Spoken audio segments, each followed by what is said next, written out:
Assalomu alaykum hammaga. Sizlar bilan har doimgidek men Naim Bobur va bu sizlar bilgan kanal Biruniy narxlari.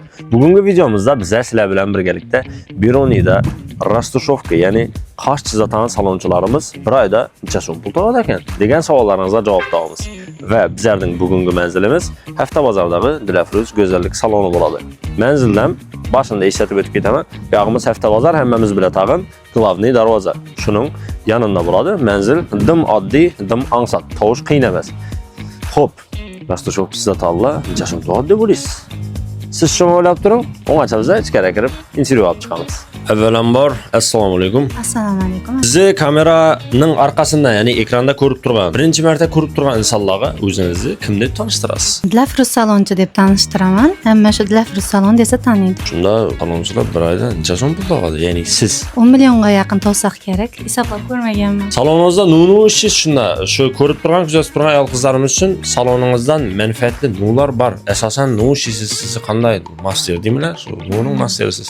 Men ko'pincha rastushovka ishlayman. Qash, ko'z, lab rastushovka ishlayman. Rastushovka, qash chiziruv rastushovka deyiladi uni. Ha, yillik qash bo'yash. Lekin salonimda soch qirqaman, qash teraman, prichoska, makiyaj, kellar chiqaraman. Asosiy ishim rastushovka. Rastushovkangiz necha so'm? Birsi, masalan, bir ayol kelib turib qashini chizdirsa. Bir qash 300 ming so'mdan. Bir soatda chizib berasiz. 40 minutda chizib ko'raman. 40 minutda 300 ming so'm do'stlar.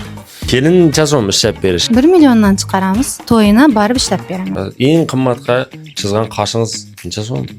Foyda bo'lgan sizga. Almatadan klientlarim kelgan, har qaysining qashini 500 dan ishlaganman 4 odamni bir kunda. Kreditingiz bormi? Yo'q, kreditim yo'q.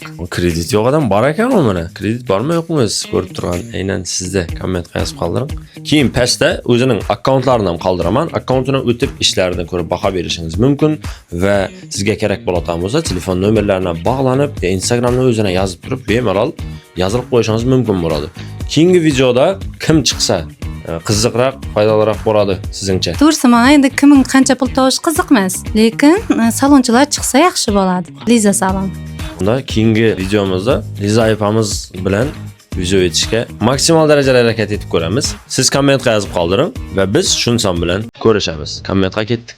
Va albatta obuna bo'lib qo'yisham, yodingizdan chiqmasin. Biruniyning ichida nega so'z bo'lsa, hammasi shu kanalda qoladi.